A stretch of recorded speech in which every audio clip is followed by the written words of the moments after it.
안녕하세요. 대성마이맥 송희진입니다. 우리 9월 모의고사 이제 문학을 바로 진행을 해볼 건데요. 등급 컷은 이렇게 나왔는데 사실 내가 이게 독서 초반에도 이야기를 했지만 1등급 컷이 87이라고 하는 거는 이번 모의고사의 난이도가 중상, 그러니까 막 최상까지는 아니지만 좀 어렵다. 한 상 정도라고 봐주시면 될 것 같고요. EBS 기준으로 오답률 12를 가지고 왔을 때 그 12 안에 문학은 딱 한 문제 들어가 있었어요. 43번이 들어가 있었는데 왜인지 알 것 같아. 아마 이게 안 보였겠죠. 시험장에서. 그래서 충분히 이해가 가는 문제였고요.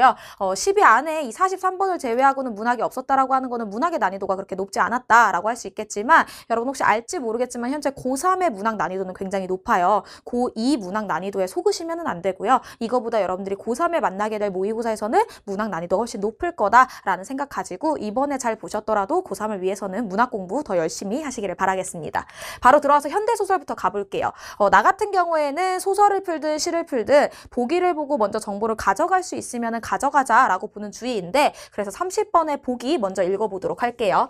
이 소설은 일상적인 삶으로부터 탈출을 꾀하던 오빠의 삶을 서술자인 나의 시선으로 그리고 있다. 오빠의 삶에 대해 오빠 자신과 가족들은 각자의 가치관과 태도 등을 드러내는데 상황의 변화에 따라서 그 가치관과 태도는 달라지기도 하고 유지되기도 한다라고 하는데 나는 여기서 내가 지금 동그라미 한 친구들을 잡았어.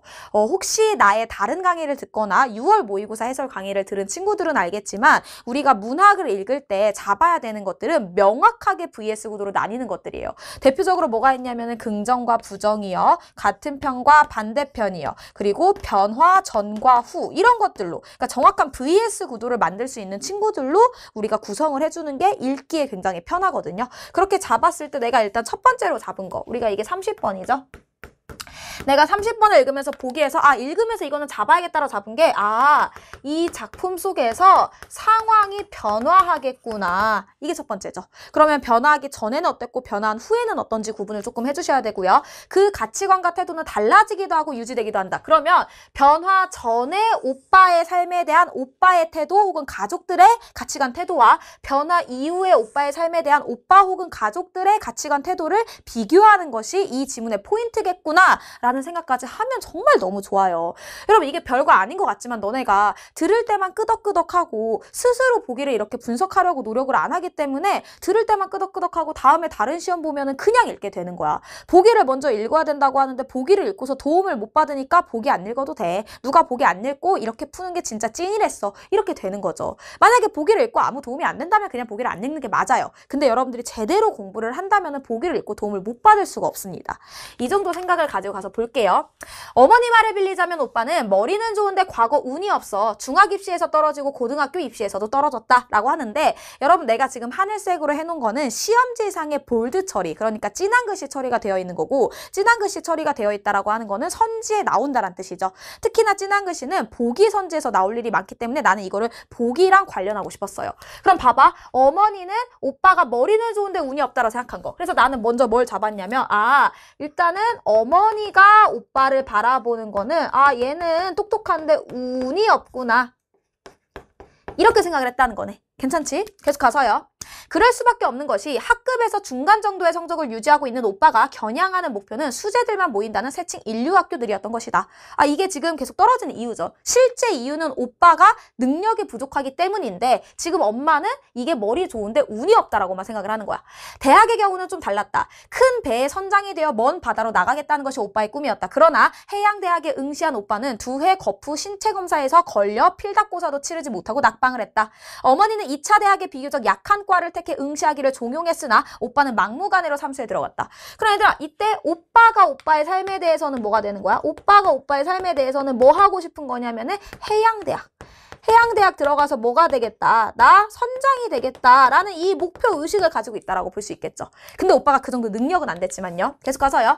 그렇다고 별반 공부를 하는 것 같지도 않았다. 밤늦게 술내를 풍기며 들어오는 일이 잦았다. 당구가 300이니 400이니 하는 걸 보면 학원보다 당구장에서 보내는 시간이 더 많은 것 같기도 했다. 여러분 나는 개인적으로 소설은 어느 정도 노가다라고 생각을 해요. 그러니까 왔다 갔다를 해야 돼. 이게 정말 다 읽고 다 이해해서 한 번에 문제를 풀 수는 없고요. 일치불일치나 이렇게 밑줄이 있는 친구들은 왔다 갔다 하면서 조금 노동을 해주셔야 되거든요. 그래서 나는 이거 기억 읽고 바로 이렇게 갈 거야, 문제로. 근데 여러분 이렇게 기억 갈 때도 내가 하나 팁을 주면은 여러분들이 틀리는 이유 중에 정말 많은 이유가 뭐냐면 밑줄이 있으면 밑줄만 읽고 가려고 해요. 근데 여러분 글이라고 하는 거는 그러니까 국어에서 독서든 문학이든 글이라고 하는 건 맥락의 문학이에요. 맥락의 글입니다. 즉 밑줄이 있다고 밑줄만 읽으면 안 되고 밑줄 위와 아래를 고려해서 항상 판단을 하려고 노력을 해주셔야 돼요. 그래서 나는 이렇게 밑줄이 있을 때 밑줄만 읽고 가기보다 아직 헌한 대낮에 이미 한 잔 걸친 벌건 얼굴로 내가 근무하는 출판사 부근에서 빙빙 돌다가 돈을 몇 푼 받아쥐고 패거리들이 기다리고 있는 술집으로 들어가는 일도 자주 있었다.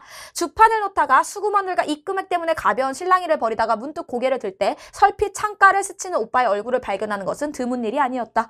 그럼 비슷한 내용으로 오빠가 공부 안 하고 싸돌아 다녔다라는 거잖아, 지금 삼수생이. 그러고 가서 보면은 여러분 선지를 볼 때도 봐봐. 뭐뭐뭐뭐 하는 것을 보면 이렇게 되죠. 근데 얘들아 이거는 너네가 판단할 요소가 아니야. 뭐뭐뭐뭐 하는 것을 보면 이라는 건 이미 그렇게 했다는 거야. 근데 그걸 이렇게 볼 수 있겠니? 라고 물어보는 거잖아. 우리한테 원하는 건 이 뒤를 원하거든요. 볼게요.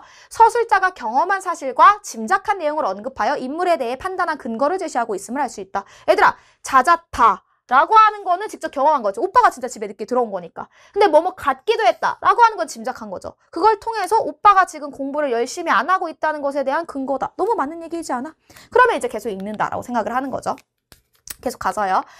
가서 읽어보면은 그 결과 새해째에는 누군가 일러준 묘책대로 팬티 속에 저울추를 숨겨 그럭저럭 신체 검사는 통과했으나 필답 고사에서 떨어지고 말았던 것이다. 어머니는 이러한 오빠를 두고 제 실력과 적성에 맞는 과 말하자면 약학대학쯤 들어가 졸업하면은 약방을 차리고 역시 약사나 교사를 만나 결혼해서 두 손 맞잡고 벌면 곧 안정된 생활을 할 수 있을 텐데 엉뚱한 귀신이 씌어 인생 망쳤다라고 가슴을 쳤다. 얘들아 지금 오빠가 해양대학 가려고 했는데 삼수까지 실패했잖아. 근데 어머니는 뭐라고 얘기해? 처음에는 운이 없다고 얘기하다가 약학대학 가면 좋을 텐데. 약학대학 가게 되면은 안정된 생활을 할 수 있을 텐데 이렇게 얘기를 하고 계시잖아. 그러니까 아직도 오빠를 믿는 거야. 얘 할 수 있는데 귀신이 쓰였나 봐. 뭐가 좀 지금 안 좋나 봐. 이렇게 생각을 하는 거죠. 이러한 어머니에게 오빠는 차마 마주대거리를 하지 못하고 내게 옆구리를 찌르듯 슬며시 말하곤 했다. 인생이 다만 그런 것뿐이라면 허전하고 쓸쓸해서 어떻게 살겠니? 얘들아 인생이 다만 그런 것이 뭐야? 이렇게 만나서 안정된 생활을 하는 것뿐이라면 너무 쓸쓸하지 않니? 그래 얘들아 이 말은 뭐야? 오빠는 안정된 생활이 안 하고 싶은 거야. 근데 여기서 안 보여서도 계속 읽어볼게요. 사람마다 분수라는 게 있다는 것, 사는 일이 어렵다는 것, 무엇보다 생활의 안정이 우선적으로 이루어져야 한다는 어머니의 생각에 대체로 동의하고 있는 나였지만 그러나 또한 오빠는 그렇게는 살 수 없을 것 같은 느낌에 애매하게 웃어 보이는 수밖에 없었다. 그래 얘들아 여기서 뭐가 보여야 돼? 어머니는 안정적으로 사는 게 먼저인데 오빠는 그렇게 살 수 없을 것 같아. 그럼 여기서 딱 보여야 돼. 오빠가 지향하는 오빠의 삶은 안정된 삶이 아닌데 엄마가 보는 오빠의 삶은 안정을 계속 목표로 하는구나. 이게 지금 가족들이 오빠의 삶에 대해서 바라보는 태도, 오빠의 삶에 대해서 바라보는 삶의 가치관이 다르구나. 이렇게 보였어야 돼요. 그 느낌이라는 게 기실 책임있게 말할 수 있는 확신도 아니고 뚜렷한 근거를 가진 것도 아닌 다만 20살 나이에 이미 헌 옷가지처럼 남루이 널린 기존의 삶 중 하나를 둘러쓰기 시작한 나 자신의 오빠에 대한 바람에 지나지 않는 것일지도 모른다. 그러니까 뭐야? 나는 지금 그냥 돈 벌면서 살고 있어. 안정된 생활이 중요하다고 하는 어머니의 말에 동의하고 있었기 때문에. 근데 막연한 생각이지만 우리네 사는 삶, 이게 뭐가 되는 거예요? 안정된 삶이에요. 이것과는 좀 다른 형태, 안정되진 않았지만 본인의 꿈을 쫓는 형태의 인생을 살아주길 바라는 누가? 오빠가. 그래 얘들아 무슨 생각이라 해야 돼? 내가 오빠를 바라보는 건 뭐냐면 나는 그렇게 못 살지만 나는 안정된 삶을 살 수밖에 없지만 오빠는 자유를 추구하면서 살아가길 바라는 오빠에 대한 그런 바람을 가지고 있는 거죠. 이해가 무슨 얘기인지? 그럼 여기까지 니은 읽었으니까 바로 가가지고 볼게요. 뭐뭐지만 그러나 또한을 보면 끊고 연결어미와 부사를 연이어 사용하여 끊고. 여러분 이것도 너네가 확인할 게 아니야. 이미 사용했다는 거야. 근데 그걸 이걸라고 해석할 수 있냐라는 거예요. 이때 서술자가 특정 인물의 의견에 동의해가는 과정을 드러내고 있음을 알 수 있다라고 하는데 뭐뭐지만 그러나 또한 보자.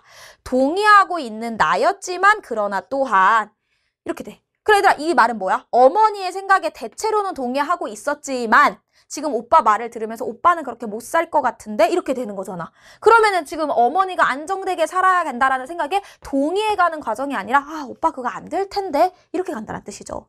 이해가 무슨 얘기인지? 그래서 난 여기서 바로 2번을 해버렸어. 그럼 이제 계속 가서 읽어볼게요. 중략이 나와. 얘들아, 중략 너무 중요해.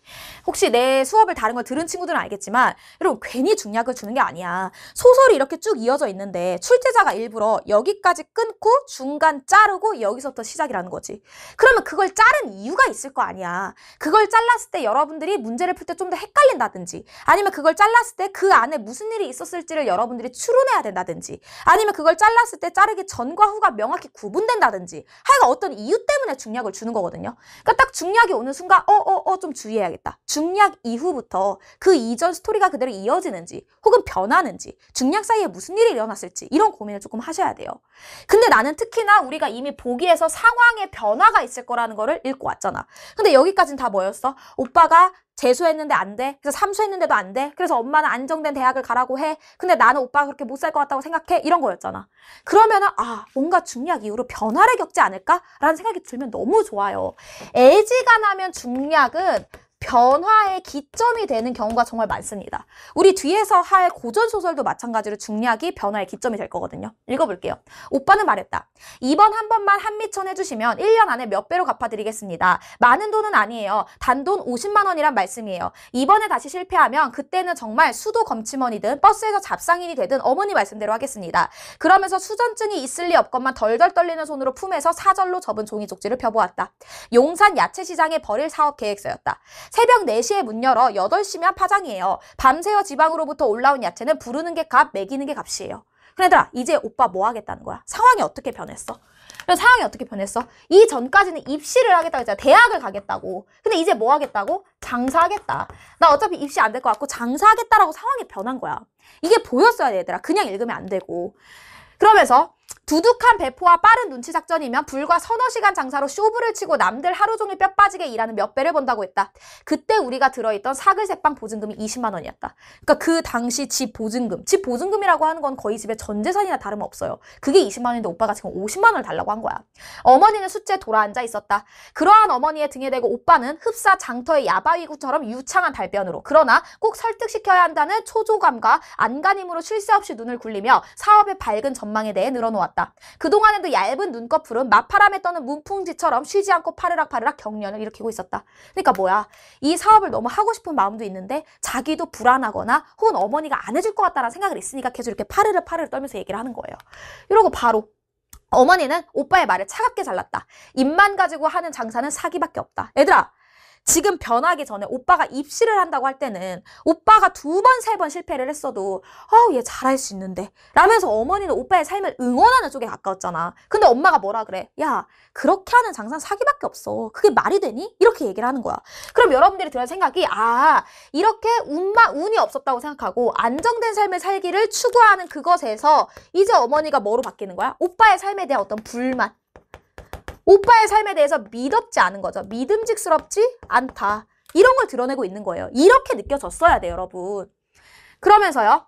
행여 어미가 있거니 동생이 있거니 생각하지 말고 지게머리를 하더라도 혼자 살아갈 방책을 세우도록 해라. 그러니까 뭐야, 엄마 있고 네 동생 있다고 엄마나 동생한테 도움받을 생각하지 말고 네가 더럽게 힘든 일을 하더라도 혼자 살아갈 방책을 세워라. 나는 이제 아무 힘이 없다. 그리고 어머니는 왼손 무명지에 끼고 있었던 새 돈쯤 되는 금반지를 뽑아 오빠 앞에 밀어놓았다. 어머니로서는 유일하게 지닌 폐물로 죽을 때까지 끼고 있다가 마지막 저승갈 노자나 하겠다던 거였다. 멈칫 그것을 챙겨놓고 저녁을 먹고 가라고 부르는 나를 뿌리치고 집을 나가는 오빠는 울고 있었다. 그것이 오빠를 본 마지막이었다.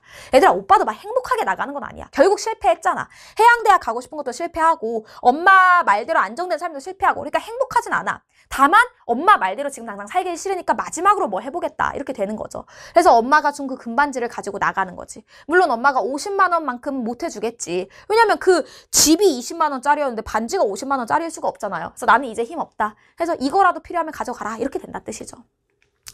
거의 2년 전 울릉도에서 오징어잡이 배를 타고 있다는 엽서를 받았을 뿐으로는 도대체 그 왜소하고 허약한 책으로 어부가 되어 살아갈 모습이 잡히지 않았다. 그런데 상황이 어떻게 변한 거야? 오빠 장사하겠다고 하더니 거기 가서 뭐 하고 있는 거예요? 어부하고 있는 거예요.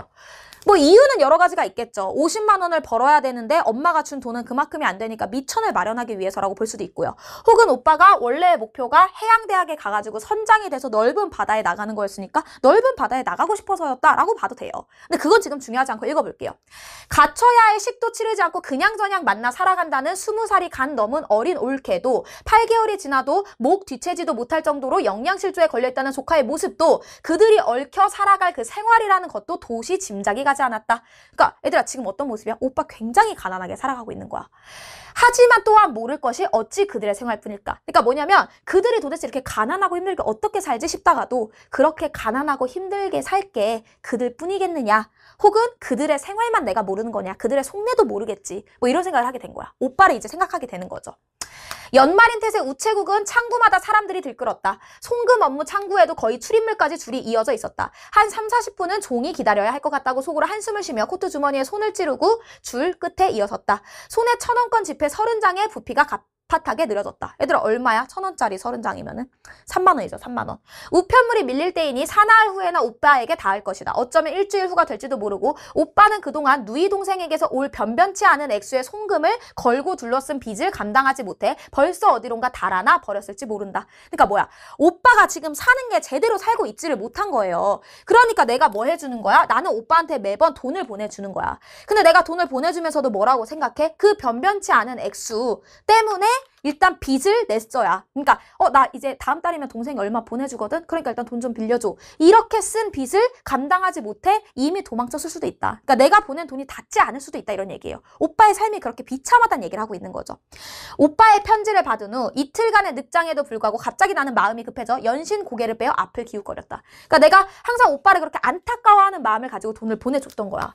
그러면 이제 내가 오빠한테 가지는 심정은 뭐야? 내가 오빠한테 가지는 심정은 오빠가 자유로운 삶을 살았으면 싶었는데 지금 그렇게 가난하게 사는 걸 보면서 뭔가 안타까움. 이런 마음이 있으니까 계속 오빠한테 돈을 보내주는 거겠죠.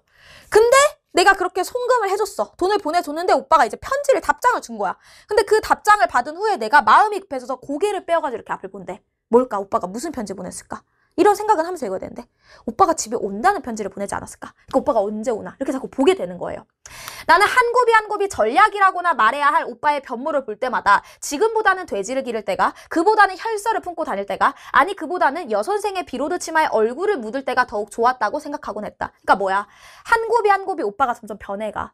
처음에는 입시하다가 그거 실패해서 장사한다고 했다가 오징어배 탄다고 했다가 너무 가난해서 조카가 영양실조에까지 걸려있다. 빚이 잔뜩이다. 라는 그 오빠의 변모를 볼 때마다 차라리 지금보다는 옛날이 낫지 않았나 라는 생각을 하게 된다는 거예요. 나는 오빠가 나가서 자유롭게 살 줄 알았더니 그렇지 않고 저렇게 너무 가난하게 살아가는 오빠가 너무 안타까워서 이럴 거면 차라리 옛날이 낫지 않았나 이렇게 생각을 하게 됐다는 거야.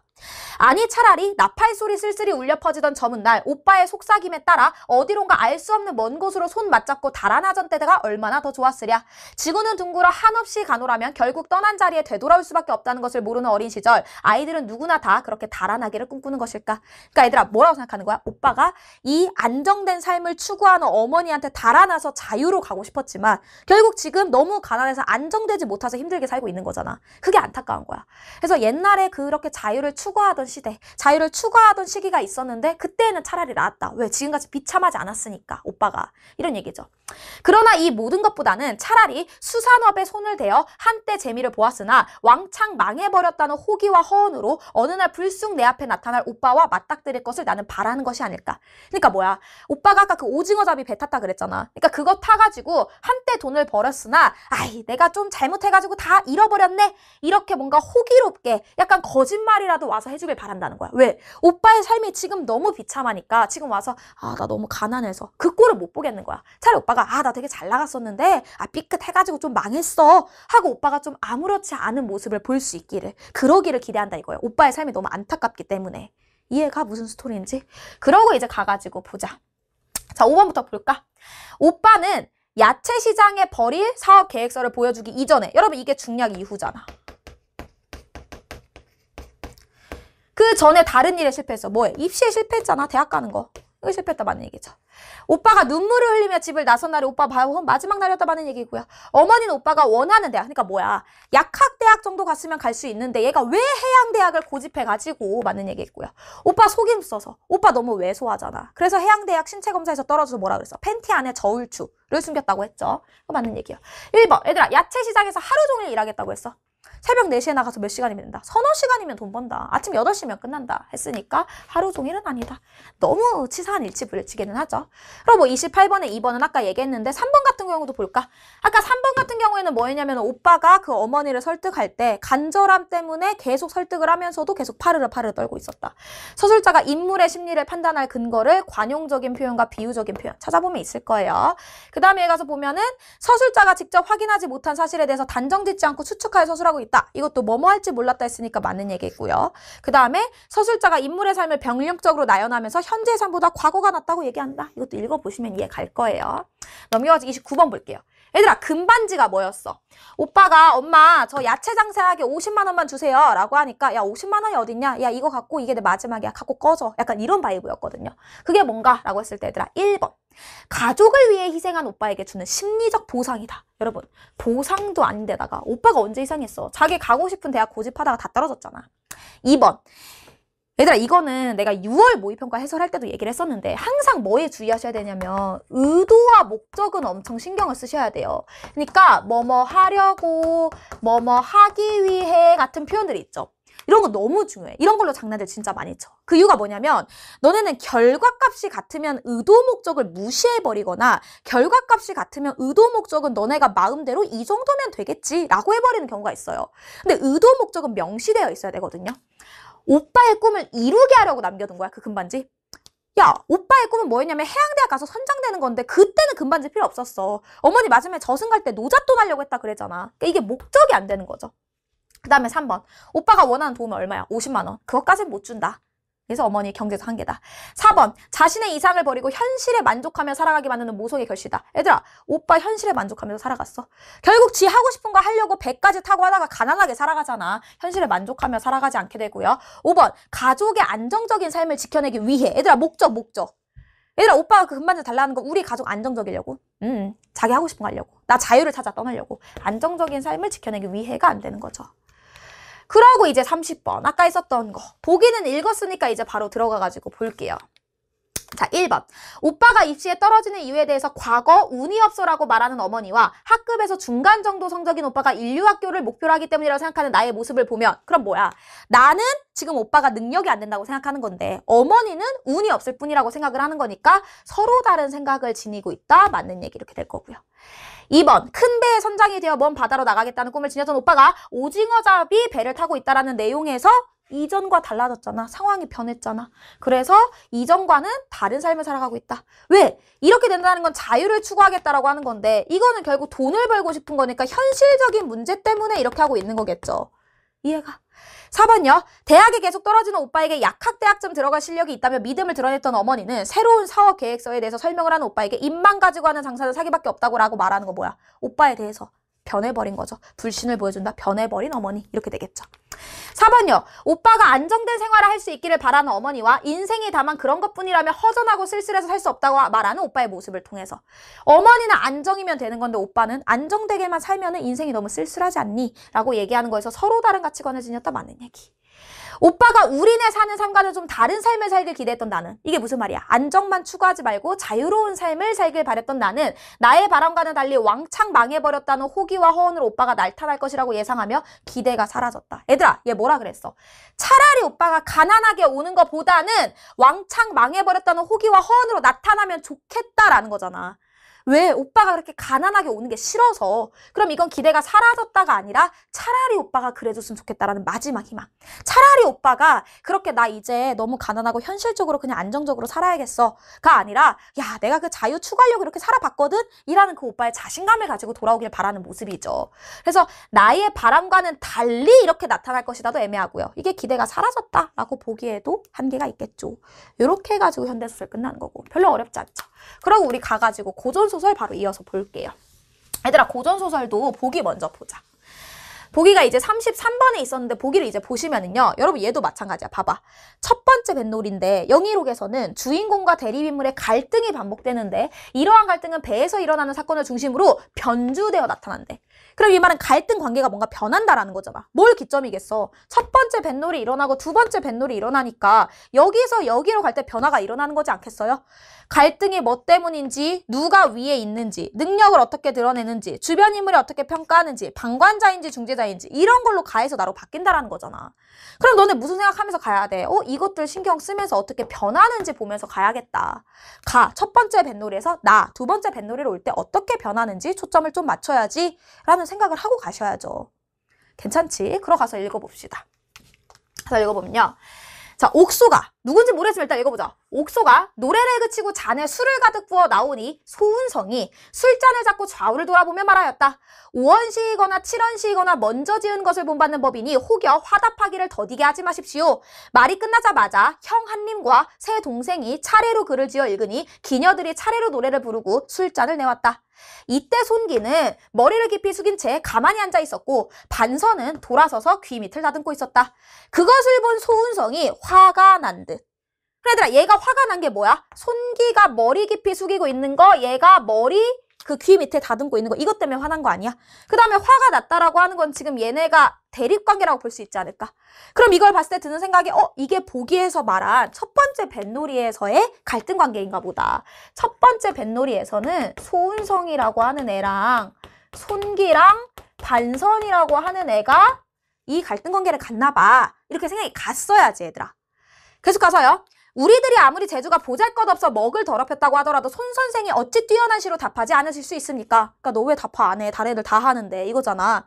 술 먹는 예절은 군대의 명령보다 엄하고 시 짓는 예는 법률보다 더 엄한 것입니다. 위에서 잘못하였으면 그 아래 군사들도 또한 죄가 없지 않습니다. 여봐라, 어서 반선을 잡아 얼굴에 먹을 칠하도록 해라. 그리고 옛날 진나라 석숭이 금고원에서 잔치하면서 시를 짓지 못하면 벌로 술 석잔을 먹게 한 예를 따라 강물을 마시게 하라 해서 너네 내가 시로 화답하라 그랬는데 안 했으니까 너네 벌 받아. 이렇게 되는 거지. 얘가 무슨 얘기인지.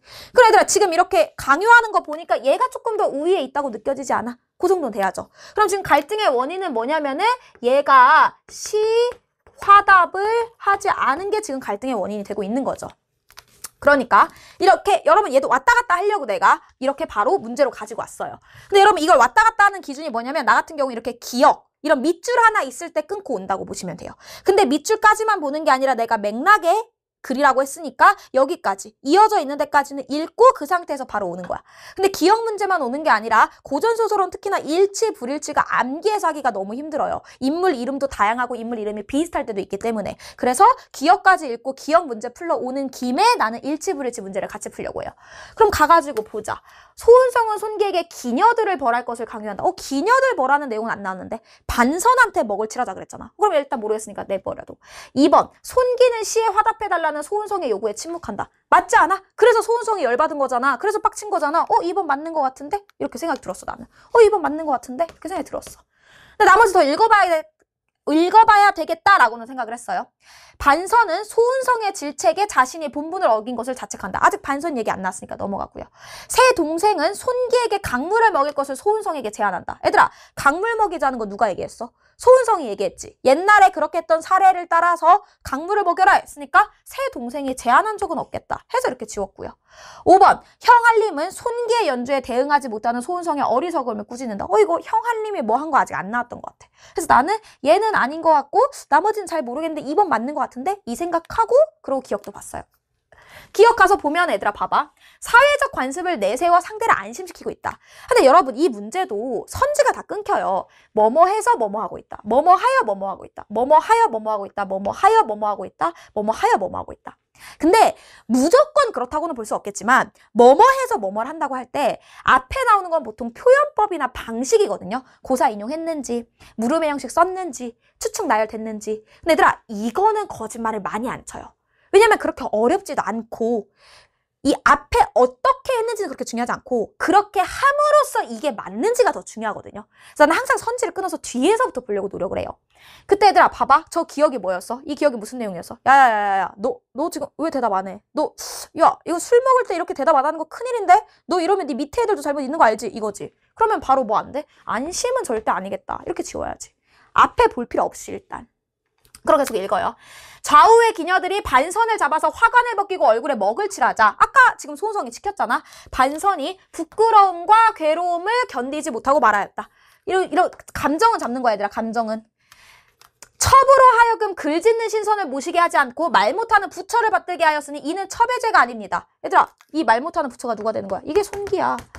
아니 나보고 나한테 이렇게 하지 말고 그럴 거면 나한테 글 잘 짓는 신선을 소개를 시켜줘야지. 이렇게 말 못하는 부처를 받들게 해놓고서 얘가 대답 안 하고 시 안 짓는다고 왜 나한테 뭐라고 해? 내 잘못 아니야? 이렇게 얘기를 하는 거죠. 그러니까 소은성이 그 말을 듣고 웃으면서 말하기를 네가 손 선생을 만난 것은 한 번 손을 잡은 관계가 아니라 100년 인연인 것이다. 둘이 부부인 거예요. 네가 이미 손 선생을 모시고 있으니 좋든 싫든 네 스스로 감당해야 할 것이다. 이제 얼굴에 먹을 칠하였으니 빨리 물을 떠서 손 선생에게 권하여라. 아까 그 강물 마시라고 한 거. 얼굴에 먹을 꺼맣게 그린 반선이 그제야 뾰루퉁하게 입을 내민 채 물사발을 들고 손기 앞으로 나갔다. 그럼 또 할 수 있는 거 가보자 얘들아. 소은성은 손기에게 기녀들을 벌할 것을 강요한다? 기녀들 벌할 것은 얘기 안 한 것 같은데. 그 다음에 반선 지금 자책했어. 아, 나 잘못 없다니까 이렇게 얘기했으니까 얘도 지울 수 있겠네. 그럼 아까 얘는 지웠으니까 뭔가 2번일 확률이 계속 올라가고 있는 거죠. 그럼 얘도 가서 보면요. 자신의 능력을 과시하고 있다. 얘들아 지금 여기서 얘기하는 게 자신의 능력 과시하는 거야. 소은성이. 나 개쩐다 이렇게 얘기하는 거야. 그게 아니라 야 너랑 쟤랑 지금 부부니까 일심동체야. 쟤 잘못이면 네 잘못이지. 이렇게 얘기하는 거잖아. 그럼 여기서 과시는 아니겠다. 이렇게 지우면 되겠죠. 그리고 계속 읽어요. 배 위에 모든 기녀와 노복들이 풍채가 좋고 당당하며 말이 빛나고 문장이 출중한 소은성을 칭찬하면서 손기의 거동을 보고는 입을 막고 웃어댔다. 비웃는 거야. 아이 바보 이러면서. 처음에는 억지로 버티고 앉아있던 손기가 시간이 갈수록 점점 얼굴을 배 밑바닥으로 받고 일어나지 않았다. 소은성이 손기가 하는 행동과 강물을 먹지 않는 것을 보고 취흥이 더욱 높아져 반선을 꾸짖으며 손기의 뒤통수에 물을 부으라고 멍하였다. 이때 수모를 당한 손기는 100마리의 잔나비가 뛰는 듯이 가슴이 쿵쾅거렸다. 너무 당황스럽겠지. 하지만 한마디도 못하고 다만 자기도 모르게 원통한 눈물이 너무 속상하잖아. 이렇게 무시를 당하는데 심지어 여러분 보면 뒤에까지 보면 알겠지만 지금 이 사람들이 누구냐면 처가 식구들이야. 이 반선이 자기 와이프고 처가 식구들이랑 뱃놀이를 갔다가 이런 수모를 당한 거거든요. 이게 얼마나 자존심이 상하겠어. 그러니까 원통한 눈물이 귀 밑으로 흘러내렸다. 그 광경을 본 소은성이 황급히 물사발을 물리치고 엎드려 조문하면서 이렇게 엎드려가지고 말을 했대. 뭐라고 말했냐면 워낙 재주가 높으신 선생께서 시 한 번 읽지 않는 것을 이상하게 생각하고 있었습니다. 그런데 이제 슬픈 눈물이 얼굴에 가득한 것을 보니 필연 절친한 사람이 죽었거나 선조의 길이 가까웠거나 한 까닭이 있었던 것 같습니다. 저희들은 그것도 모르고 시와 술로 즐길 것을 청하였습니다. 저희의 무지함을 사죄드리며 또한 애도의 예를 포합니다. 말을 마치고 크게 웃으니 배 위의 모든 사람들이 포복절도하였다. 얘들아, 야, 이 정도 센스는 있어야지. 이게 진짜 애도의 예를 표한 거야. 지금 손기가 우는 이유가 진짜 절친한 사람이 죽었구나. 조상의 길이 가까워서 그런 거야. 자존심 상해서 이렇게 무시당하는 게. 근데 그걸 가지고 야, 너 울어? 너 울어? 야, 너 친구 죽었어? 너 지금 너 할아버지 아버지 재산날 다 가져? 왜 울어? 왜 울어? 너 그래서 우는 거야? 그럼 내가 미안하고. 이게 지금 비꼬는 거죠. 그러니까 지금 다 놀리고 웃고 있는 모습인 거야. 여기까지 읽고 갔을 때 그럼 확실히 기녀들 벌할 걸 강요한 적 없었고 그 다음에 자책한 거 없었고 제안한 거 없었고 그러면 2번이 답일 것 같다. 5번만 확인하면. 그리고 32번에 3번도 보시면은요. 여러분 디귿이 뭐였어? 디귿이 야야야 너 왜 울어? 왜 울어? 왜 울어? 너 친구 죽었어? 너네 부모님이나 조부모님 재산날 가까워져? 그래? 뭐 이런 거였잖아. 그럼 이거 뭐 하는 거야? 자신에 대한 비난을 반박하는 게 아니라 상대에 대해서 비난을 하고 비꼬고 있는 거죠. 그럼 이거 3번도 지운다. 이렇게 하시면 되겠죠. 그러고 뭐가 걸리려면 중약이 걸려요. 그럼 무슨 생각이 들어야 돼? 여기까지가 지금 뱃놀이였고 소은성이 손기한테 겁나 뭐라고 하는 거였잖아. 그래서 손기가 원통해가지고 막 눈물을 흘리는 상황이었죠. 근데 가서 보면 손기는 그 뱃놀이를 계기로 출가해요. 집을 나갔지. 아이 그지 같으니까 지금 나갔겠지. 도술에 통달한 후 돌아온다. 손기는 동서인 소은성을 포함한 처가 식구들과 다시 뱃놀이를 간다. 그럼 여기서부터 뭐야? 여기서부터 2차 뱃놀이가 되는 거겠죠. 그래 얘들아 당연히 생각해도 이때는 얘가 더 힘이 셌는데 그대로 가겠어? 변화가 있어야 될 거 아니냐고요. 읽어봅시다. 소은성은 한편으로는 우습게 여기기도 하고 아직 우스워. 뭐야 얘 뱃놀이 왜 가는 거야? 저번에 수모 당한 거 못 잊었나? 이런 느낌인 거야. 다른 한편으로는 저토록 변한 손기. 근데 얘가 이제 학문과 도술에 통달하고 왔으니까 좀 똑똑해 보여. 쟤 왜 저렇게 변했지? 쟤 한번 시험해봐야겠다. 의심을 하면서 실수하였다. 이윽고 술이 취하고 흥치가 높아지자 형 한림은 검은고를 잡고 소은성은 해금을 가져와서 곡조를 타기 시작하였다. 연주를 시작을 한 거죠. 우리 모두가 풍류를 도와 손 선생을 조금이라도 더 즐겁게 하기 위하여 애를 쓰는데 어찌 손 선생은 그대로 계실 뿐 우리들의 즐거움을 돕지 않으시는지요. 그러니까 뭐라 얘기하는 거야? 야 우리 연주하는데 왜 가만히 있어? 같이 연주하거나 노래를 부르거나 뭘 해야 될 거 아니야? 이렇게 하는 거야. 그러니까 그 이전에 시 지으라고 했던 거랑 똑같은 거죠. 얘를 읽으면서 시 짓기를 요구하는 거랑 지금 똑같은 상황이구나. 이 생각이 들으셔야 돼요. 그러고 문제로 갔을 때 여러분 들어야 되는 게 여기 가서 보면은 자신의 요구를 우회적으로 전달하고 있다. 얘들아 얘 요구가 뭐야? 너 노래 부르든 연주하든 뭐 하나 해라. 근데 그거 직접 말해? 그게 아니라 왜 가만히 있어? 라고 해서 간접적으로 전달한다. 맞는 얘기다 해서 답 4번 이렇게 하시면 되고요. 계속 마저 읽을게요. 음률이라는 것은 아는 사람도 있고 알지 못하는 사람도 있으니 어찌 구태여 사람마다 다 하겠는가? 손기가 이렇게 말해. 야, 노래라고 하는 게 모든 노래를 사람이 다 아는 게 아닌데 굳이 내가 해야 돼? 이렇게 얘기한 거야. 그러니까 얘가 이 소은성이 또 비꼬죠. 손 선생의 주역에 정통하여 뜻밖에도 모든 일을 능숙하게 다할 수 있게 되었습니다. 어찌 음률 정도를 통하지 못하였겠습니까? 야, 너 이거 할 수 있잖아. 해봐. 이렇게 된 거야. 형 한림과 얘들아 미안. 이거 손기가 한 얘기가 아니라 이게 형 한림이 한 얘기다. 그러니까 형 한림이 지금 소은성이 뭐라 그랬어? 야, 너 왜 노래 안 불러? 지금 나랑 얘랑 지금 연주하고 있는데 너 연주 안 할 거야? 이렇게 얘기했잖아. 그러니까 형 한림이 야, 그거 아는 사람도 있고 모르는 사람도 있는데 뭐 사람마다 다 해야 돼? 너랑 나랑 하고 있으니까 걔는 냅두자. 이렇게 한 거야. 그러니까 야, 걔 이번에 학문에 다 이렇게 하고 돛을 다 닦고 왔다는데 야, 그걸 모르겠어? 하라고 하자. 이렇게 되는 거예요. 형 한림과 말을 마치고 난 소은성이 즉시 자리에 있던 옥피리를 손기에게 주면서 말하였다. 옛날 춘추 전국시대 조나라의 인상여라는 사람은 자기 왕을 위해 목숨을 걸고 진나라 왕에게 장구를 치게 한 일이 있습니다. 이제 제가 그 일을 본받아 손 선생에게 피리를 드리니 한번 불어주시기 바랍니다. 피리 불어라 이렇게 얘기를 하는 거죠. 그럼 여기 가서 보면은 조언하고 있는 게 아니라 얘 또 못할 거라 생각하는 거지. 너 그때 시집기 못한 것처럼. 그렇게 하는 거죠. 그 다음에 형한림은 손기의 연주에 대응하지 못하는 소은성의 어리석음을 꾸짖는다. 아직 모르겠으면 더 읽어.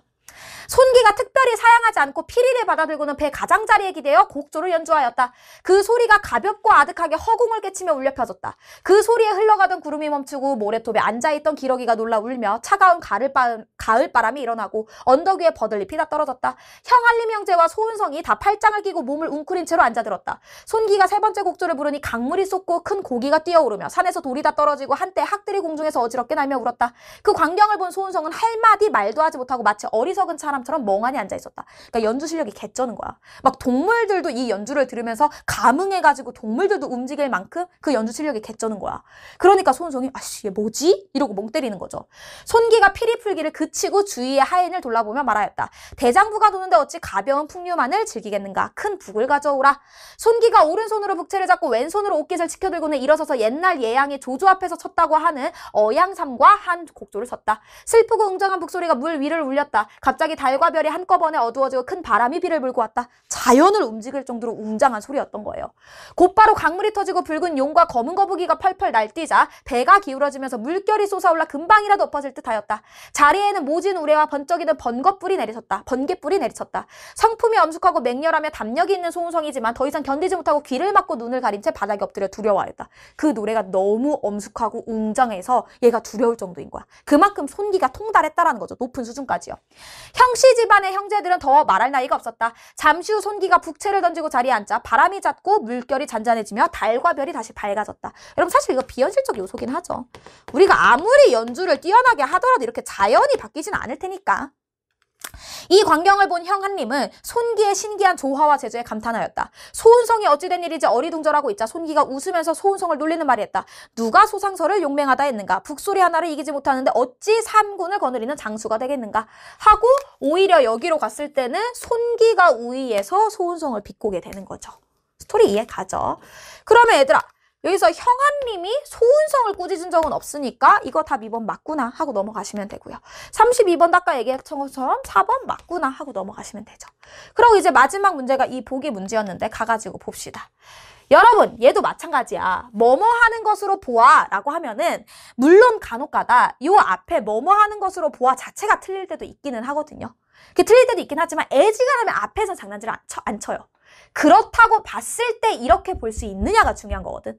그래서 여러분 이런 문제 풀 때 너무 다 앞으로 가서 확인하려고 하지 말고 그렇다고 했을 때 이렇게 볼 수 있을까만 좀 신경을 써보자. 봐봐. 첫 번째 뱃놀이와 두 번째 뱃놀이에서 소은성이 각각 시집기와 피리불기를 손기에게 강요하는 것으로 보아 대립인물이 주인공을 곤경에 빠뜨리려는 것이 갈등의 원인이다. 소은성이 손기를 곤경에 빠뜨리려는 것이 갈등의 원인이다. 맞는 얘기. 2번, 첫 번째 뱃놀이에서 소은성의 조롱에 원통한 눈물을 흘리던 손기가 두 번째 뱃놀이에서는 소은성을 놀리는 말을 하는 것으로 보아서 갈등을 반복하는 과정에서 우열관계가 역전되었다. 나중에 손기가 우위에 있다. 맞는 얘기죠. 3번, 첫 번째 뱃놀이에서 소은성은 문장의 출중함으로 능력을 인정받는 반면 나에서 두 번째 뱃놀이에서 손기는 신기한 조화와 재주로 능력을 드러내는 것으로 보아서 대립인물과 달리 주인공의 능력이 뭐야? 비현실적 요소. 아까 맞았잖아. 이해 가죠? 무슨 얘기인지? 4번요. 첫 번째 뱃놀이에서 소은성을 비롯한 배 위의 사람들에게 무시당하던 손기가 두 번째 뱃놀이에서는 두려움과 감탄의 대상이 되고 있는 것으로 보아서 주변인들의 평가가 달라졌다. 맞는 얘기. 이렇게 되겠죠. 첫 번째 뱃놀이에서 형 한림은 소은성의 제안에 따르지만 그게 뭐였어? 야, 시집기 하자라고 하니까 시집기 하죠. 그 다음에 같이 이렇게 놀리지. 근데 두 번째 뱃놀이에서 형 한림은 소은성의 제안을 만류했어. 어떻게 만류했어? 야, 모든 사람이 그 음악 할 수 있는 거 아닌데 뭐 음악 하라 그래. 우리끼리 하자. 이렇게 만류했잖아. 그래서 방관자였던 인물 형 한림이 주인공의 요청에 따라 주인공과 대립인물 사이의 갈등을 중재하는 역할을 하고 있다. 얘들아, 주인공이 여기서 누구야? 손기잖아. 손기가 형 한림한테 이렇게 해달라고 요청한 적 있어 없어? 그 요청에 따라가 아니다. 답 5번이네 하고 끝 이렇게 하면 되죠. 그래서 현대소설과 고전소설은 정말 너무 어려울 게 없었던 것 같아요. 이게 내신에 들어가더라도 사실 너무 어려울 게 없을 것 같습니다. 자, 이어서 이제 우리 고전시, 현대시로 들어가 볼게요. 이어서 우리 이제 고전시랑 수필이 같이 있는 갈래복합을 볼 건데 우리 보기를 먼저 보기로 했으니까 보기를 일단 보기는 봤어요. 교술문학은 그러니까 가에는 지금 고전시가 있고 나에는 갈래복합이 있는데 교술문학은 글쓴이의 실제 체험을 바탕으로 하여 글쓴이는 체험 과정에서 기존 지식을 활용하여 새롭게 접하게 된 대상을 평가하거나 자신의 생각을 바꾸기도 한다. 교술문학에서 다루는 내용은 글을 쓴 목적에 따라 실제 체험에서 얻는 주관적인 감상이 될 수도 있고 개인적 체험에서 깨달은 내용을 확장하여 인간의 삶에 대한 사유와 성찰을 독자에게 전하는 교훈적 내용이 될 수도 있다 하는데 뭐 잡을 수 있는 요소가 있으면 잡으셔도 상관은 없어요. 근데 나는 눈에 띄는 것들이 있었는데 여러분들은 눈에 띄는 게 없을 수 있다고 생각해. 근데 잡을 수 있다면 나는 뭘 잡았냐면 첫 번째는 자신의 생각을 바꾸기도 한다. 이걸 잡았어. 왜냐하면 바꾼다라는 건 그 이전엔 A라고 생각했는데 그 이후에는 B로 생각하는 거니까 뒤집히는 거잖아. 항상 내가 문학은 뭐라 그랬어? 대립구도로 잡을 수 있는 것들을 잡으면 편하다라고 했잖아요. 그래서 나는 42번을 보기를 보고 든 생각이 지금 이게 가와 나 작품 두 개에 대한 보기니까 둘 다는 아니겠지만 둘 중에 어떤 경우가 있을 수 있겠다. 자신의 생각을 변화시키는 경우가 있을 수 있겠다. 이렇게 생각을 했고요. 그리고 또 어떤 것도 했냐면 개인적 체험에서 깨달은 내용을 확장하여 인간의 삶에 대한 사유와 성찰을 독자에게 전하는 교훈적 내용이 될 수도 있다. 그래서 또 무슨 생각이 드냐면 개인이 경험한 거를 사회로 확장하는 게 나올 수도 있다고. 그럼 이것도 뭐냐면 개인과 사회는 명확히 우리가 구분할 수 있는 거잖아. 이런 것들을 잡을 수 있으면 잡아도 좋은데 만약에 보기를 읽었는데 뭐야 너무 작품 내용에 대한 설명이 잘 없는 것 같은데 하면은 그냥 넘어가셔도 돼요. 그리고 여러분 나는 그러니까 내가 앞에서 현대소설, 고전소설을 하면서도 이야기를 했지만 여러분들이 딱 이렇게 문제를 풀기 시작을 했을 때 너무 지엽적으로 들어가서 바로 막 작품만 한 줄 두 줄 읽는 거에만 너무 집착을 하지 말고 좀 그 문제를 그 지문부터 문제가 딸려있는 그 전체 페이지를 전체적으로 봤으면 좋겠어요. 그게 왜 그러냐면 우리가 보기가 42번에도 있었는데 어디에도 있었냐면은 40번에도 있었어. 40번이 어떤 문제였냐면은 가의 A파트와 보기의 B파트를 읽고 그거를 비교하는 문제였거든요. 자, 가는 작가가 금강산을 유람하고 지은 기행가사로 작가는 이때의 유람 경험을 동행상주기라는 글로도 남겼다. 동일한 여행 체험을 작품화한 까닭에 두 작품 사이에는 공통점도 나타났지만 내용이나 서술 방식, 표현 기법에서도 차이점이 나타나는데 이는 B 아래의 동행산수기의 일부를 통해서도 확인할 수 있다 하고 이렇게 B가 나와 있어요. 근데 여러분 이거는 내가 그냥 개인적으로 내 팁인데 나는 독서를 풀 때도 문학을 풀 때도 만약에 비교하는 게 나오잖아요. 그럼 나는 그 문제가 딱 보였으면 지문, 그러니까 긴 거 읽기 전에 그 보기만으로 선지 날릴 수 있는 거를 날리고 가요. 왜냐면 여러분들이 만약에 A를 읽고 왔다고 치자. 근데 A를 읽고 왔다고 여러분들이 머릿속에 A가 다 있는 게 아니란 말이야. 그러면 이 문제를 풀기 위해서 선지에서 A와 B는 모두 이렇게 되는데 어차피 너네는 A가 기억 안 나니까 A도 보고 B도 보고 모두도 봐야 되고 A도 보고 B도 보고 이걸 계속 반복을 해야 되잖아. 근데 여러분들이 여기서 B 보고 선지를 어느 정도 거르고 가면은 거른 것 중에 A만 보면 되잖아요. 그래서 나는 그게 조금 더 효율적이라고 생각을 해서 비교하는 문제가 나오면은 지문, 그러니까 기다란 거보다 짧은 거 기준으로 선지를 자르려고 먼저 노력을 하는 편이에요. 근데 이건 내 팁이야. 내가 그게 편하더라고. 시간도 훨씬 절약이 되고. 그래서 얘도 한번 가서 볼게요. 근데 여러분 이런 거를 볼 때도 사실 얘를 읽고 얘를 보는 것보다 왜냐면 여기에 나와 있는 게 내용적인 거잖아. 만약에 내용이나 그 상황, 정서, 분위기, 태도 이런 거를 물어보는 거는 먼저 내용을 읽고 오는 게 좋아요. 근데 여기서 물어보는 게 봐봐. 찾아가는 과정을 시간의 흐름에 따라 계절적 배경과 관련된 소재, 그 다음에 물이 떨어지는 소리를 청각과 관련된 어휘를 썼느냐, 백탑을 찾아가는 여정에 동참을 원하지 않는 이유를 밝히고 있다 해서 이거는 진짜 작품 전체를 물어보는 게 아니라 아니라 B에서 한 문장, 한 구절 때문에 답이 될 수 있는 거잖아요. 나는 이런 거는 보고 찾는 게 낫다고 생각을 해요. 그래서 나는 한번 싹 훑어. 찾아가는 과정을 시간의 흐름에 따라 보여준다. 계절적 배경과 관련된 소재가 나오느냐, 청각과 관련된 어휘를 사용하느냐, 일행이 백탑을 찾아가는 여정에 동참을 원하지 않는 이유를 밝히고 있느냐, 섬세함이 필요한 특정 작업에 비유하여 백탑을 찾아가는 일의 위험함을 드러내느냐, 이걸 한번 나는 훑고 가는 게 더 효율적이다라고 생각을 합니다. 여러분 사실 시험이라고 하는 거는 실력만으로 하는 게 아니라 어느 정도 전략이 필요한 거잖아. 그래서 이렇게 읽고 갈 거고요. 이때 하나만 더 얘기하면 여러분 우리 앞으로 선지나 보기에 비유라고 하는 말이 나오면 우리 비유 언제부터 배우던 거야? 완전 초딩 때부터 배우던 거잖아. 막 직유법, 은유법 이런 거. 근데 설마 고2, 고3들한테 야 너네 비유가 뭔지 알아? 해서 비유를 물어보는 게 아니에요. 고등학교 2, 3학년이 돼서 모의고사에서 비유라는 말이 나온다라는 거는 직유법, 은유법 이런 표현법으로 접근을 하라는 게 아니라 이퀄 관계다라는 얘기야. 사과 같은 내 얼굴하면 사과랑 내 얼굴이 이퀄이 돼야 되잖아. 이거는 이퀄을 잡으라는 뜻이에요. 그래서 이런 정도 나는 생각을 하고 한번 싹 읽으면서 뭐 봐야겠다라고 생각하고 B를 읽기 시작했어요.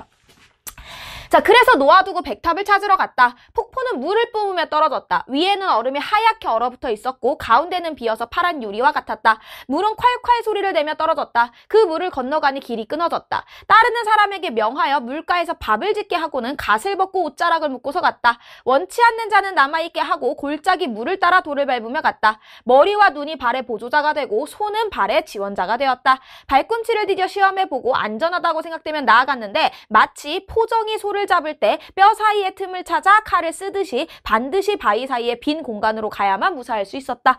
이렇게 읽고 기억나는 것들만 가보자 얘들아. 이거 백탑 찾아가는 과정 시간의 흐름에 따라 당연히 되지 않아? 여기 가서 보면 백탑을 찾으러 갔다 해서 백탑을 찾으러 가는 과정이잖아. 이거는 순서를 역으로 가지만 않으면 무조건 맞는 얘기잖아. 그럼 1번 무조건 맞는 얘기다. 이렇게 될 거고요. 계절적 배경 기억 안 나면 일단 냅둬. 또 가서 찾지 말고 냅둬. 가서 보면은 청각과 관련된 어휘를 활용하여 폭포에서 물이 떨어지는 소리를 생동감 있게 뭐 있어? 콸콸 소리를 내면서 떨어졌다. 그럼 이거 맞는 얘기를 가시면 되겠고요. 일행이 백탑을 찾아가는 여정에 동참을 원하지 않는 이유를 밝히고 있다. 얘들아 안 가는 사람 어디 있어? 여기서 원치 않는 자 여기 있지. 근데 남아있게 하고 나는 갔대. 남아있지 않는 이유 밝혔어 안 밝혔어? 뭐야 이거 이유 없다. 이렇게 생각하고 섬세함이 필요한 특정 지역의 비유. 얘들아 비유법 뭐 있었어? 뭐뭐 하는 듯이 이렇게 있었지. 그럼 너네가 포정이 뭐인지 모를지언정 포정이 뭐 하는 거야? 소 잡아가지고 소 도축하는 사람인 거야. 근데 그걸 몰랐을지라도 여기에 비유법이 있으니까 이게 포정을 이야기하는 건가 보다 하고 넘어가야지 뭐. 그러면 답이 4번이겠는데? 그럼 뭐만 확인해보자. 내가 계절적 배경이 조금 불안했으니까 계절적 배경만 확인하고 A에서 이게 맞든 안 맞든 답은 4번이겠구나 생각하고 시작하면 훨씬 편하잖아. 내가 문제 5개를 풀어야 된다고 생각하고 지문을 읽을 때와 4개만 풀면 된다라고 읽을 때 부담감이 다를 거잖아요. 그래서 나는 이렇게 해놓고 읽는 편이에요. 그 다음에 이제 계절적 배경과 관련했다고 볼 수 있는 게 나는 어디 있다고 봤냐면 위에는 얼음이 하얗게 얼어붙어 있대. 얘들아 얼음이 있다는 거는 지금 겨울에 가깝다라는 거지. 그래서 나는 이거 오고 계절이라고 할 수 있겠는데? 하고 답 4번이겠네. 하고 읽기 시작했어요. 그러고 이제 가가지고 우리가 가를 한번 읽어봅시다. 그렇게 어렵지 않죠? 그렇게 어렵지 않은데 가서 봅시다. 자, 수련동에 들어가서 반석 위에 다리 쉴 때 얘들아 기본적으로 고전시가 이렇게 길게 나왔을 때 해석이 다 완벽하게 돼서 나쁠 거는 없겠지만 이렇게 밑줄이 있거나 볼드 처리되어 있는 것들이 아니면 문제 안 나오는 거니까 그런 애들에서 너무 집착하거나 시간을 낭비하실 필요 없어요. 가볍게 그냥 이 정도 스토리네 정도만 이해하고 그리고 우리 이미 알잖아. 보기를 읽고 와서 얘가 금강산을 유람하면서 쓴 거라는 걸 알잖아. 그럼 그냥 그 정도 정보만 가지고 밑줄 있는 데서만 조금 신경을 쓴다고 생각을 하는 거야. 수렴동을 들어가서 반석 위에 다리 쉴 때 어디서 오는 물이 높은 돌로 떨어지니 뛰느니 구슬이요 뿌리 나니 백설이야. 뭔가 물이 떨어지나 봐. 이 정도면 되죠. 그만 보고 일어나서 백탑을 찾으리라. 백탑을 찾고 싶어 하는구나. 차츰차츰 들어가니 돌구경이 더욱 장하구나. 그러니까 돌구경 장하다는 거 돌구경 마음에 든다라는 뜻인 거 아니야? 그쵸? 그냥 이 정도만 잡는 거야. 열애탑과 다진탑과 증명탑과 다보탑과 문탑, 은탑, 여러 탑은 돌 모양이 비슷하다. 서책을 쌓은 모양, 뒤주와 함농을 고인 모양, 간 모양, 우산 모양, 돌마다 무령일세. 그럼 이게 뭐야? 이 탑들의 모양이 이렇게 다양한 모양이다 라고 얘기하는 거 아니야? 그럼 이게 탑의 모양이 다양하다고 얘기하는 건가 보다 하고 넘어가는 거야. 근데 여러분 이렇게 밑줄 있는 거는 다 읽고 하는 것보다 뭐 하는 게 좋다? 읽고 바로바로 가는 게 좋아요. 근데 소설 같은 경우에는 여러분들이 기억하기가 힘드니까 기억하고 가고 니은하고 가지만 우리가 시 같은 경우에는 그렇게 길지 않아서 난 한 기억, 니은, 디귿 혹은 기억, 니은으로 묶어서 가는 편이에요. 그래서 나는 이제 니은까지 읽은 상태에서 풀 수 있는 게 있나 해가지고 가서 보려고 했어. 그래서 38번을 봤어. 가서 보면은 영탄적 표현을 통해 일상적 소재를 활용하여 이렇게 되는데 얘들아 내가 뭐라 그랬어? 선지를 끊었을 때 앞에 나오는 이런 거는 지문에서 반드시 확인을 해야 되는 거고 결국 물어본 건 얘가 더 포인트라 그랬잖아. 항상 뒤에서부터 보자 그랬죠. 뒤에서부터 보는 거야.